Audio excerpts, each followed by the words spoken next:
听到老张这话，邱英山和孙之栋都惊得说不出话来，两人下意识地哆哆嗦嗦起身。孙之栋看着老张，脱口问他：老张，你说小姐动凡心了，动什么凡心啊？老张低声问道：你们记不记得咱们三人以前最大的愿望是什么？邱英山不假思索地说道：当然是希望小姐能找到意中人，成家立业，往后余生不再那么孤单啊。对，孙之栋也不禁感叹，我这几十年一直在想，咱们10岁之前是小姐带着我们玩，10岁到20来岁是我们陪着小姐玩，等我们20多岁逐渐成熟之后，小姐还是那个永远17岁的小姐，那时候我们就开始盼着小姐有一天能够找到自己的人生归宿。再后来我们从小姐身边离开，很多时候甚至连续很多年没有小姐的下落和信息，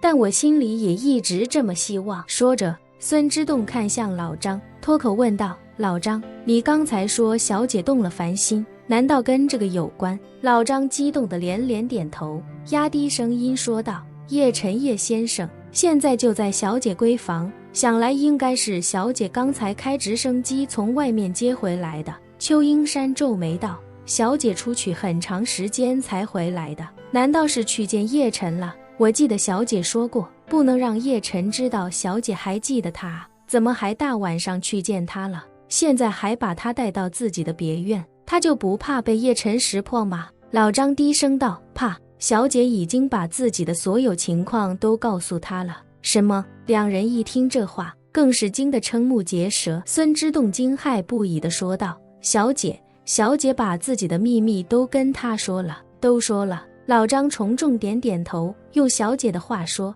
是坦诚相待了。而且，两人见老张吞吞吐吐，均是一脸焦急。孙之栋急得直跺脚：老张，你这关键时刻打什么磕巴啊？就是。邱英山也埋怨道：想说什么赶紧说啊！倒是磨磨唧唧的多急人。老张压低声音凑近两人道：我跟你们说啊，这事儿只能咱们3个人说，你俩可不许去小姐跟前乱说话。孙之栋也凑了过来，轻声道：放心吧老张，我嘴可没那么碎。邱英山也凑上前，拍着胸脯道：老张，你接下来说什么就天知地知，咱们3个人知。老张点点头，非常认真地说道：我跟你们说啊，刚才小姐在叶先生面前一直以奴家自称，这也就算了，关键是说到坦诚相待的时候，小姐竟然害羞的脸红了。这么多年，你们谁见过小姐羞红脸过？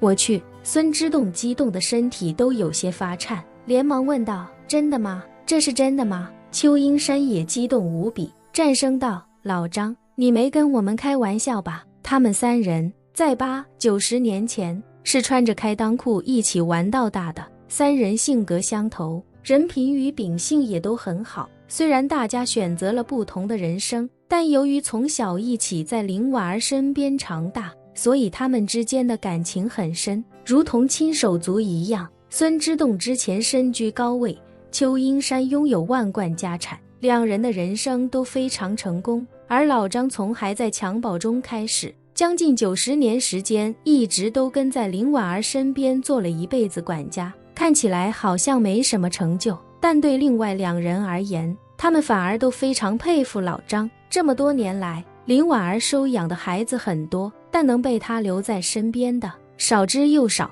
孙之栋与邱英山都曾经不止一次表达过想要留在林婉儿身边的念头，但林婉儿都没有答应，最终他们都被林婉儿送了出去。邱英山接手了林婉儿在东南亚的产业，而林婉儿看出孙之栋报国心切，便支持他回国效力。对他们3人来说，林婉儿的身份与角色都极其特殊。幼年时，林婉儿像无微不至的妈妈；童年时，林婉儿像学富五车的姐姐；成年时，林婉儿像高深莫测的好友；中年甚至老年时，林婉儿又成了他们心中最心疼的小姑娘。所以他们3人都渴望林婉儿能够在漂泊逃亡数百年后，找到一个属于她自己的人生归宿。当听说林婉儿似乎对叶晨动了凡心之后，两人内心自然是无比喜悦。此时老张见两人还有几分不确定，便低声道：我跟在小姐身边这么多年，从未见过她在任何一个人面前脸红过，更没见她用那种情意绵绵的眼神看过谁。今天是第一次，你们说这是不是动了凡心？邱英山欣慰无比，眼眶甚至带着几分泪光的笑着说道：好啊，太好了，咱们有生之年要是能见到小姐出嫁，那可真是死而无憾了。是啊，老张也红着眼感叹，我不指望能活着看到小姐复仇成功，能活着见小姐出嫁，我这辈子也算是瞑目了。孙之栋此刻忽然有些落寞的喃喃道：你们俩身体都还行，我估计够呛了。小姐到延京的时候就给我算过一卦，说我最多还有半年可活，这眼瞅着过去1个月了，就还剩5个月。要是小姐能加快步伐，赶在我死之前出嫁，那我也知足了。一旁的邱英山宽慰道：老孙，你别这么悲观，小姐不是说了吗？你还是生机，这生机就在金陵。孙之栋点点头，苦笑道：有生机就最好，没生机我也不埋怨老天爷。我这辈子从生下来就是九死一生，要不是小姐收养我，为我治病，我怕是早就死在襁褓里了。现在能活到这么大岁数，全是小姐给我的造化。老张拍拍他的肩膀，开口道：老孙，不要这么悲观，我们这些人能遇到小姐，就注定我们都是有福的人，这都是上辈子攒下的福报。这世界上这么多人，像小姐这样几百年不老的能有几个？这都让咱们碰上了，就证明咱们的运气好过这世界上的绝大多人。孙之栋轻叹一声，微微点头，随即想起什么，开口道：哎，那叶晨不是结过婚了吗？邱英山低声道：怕什么啊？小姐是明朝人，那会儿男人3妻4妾不是很正常吗？她应该不会在意的。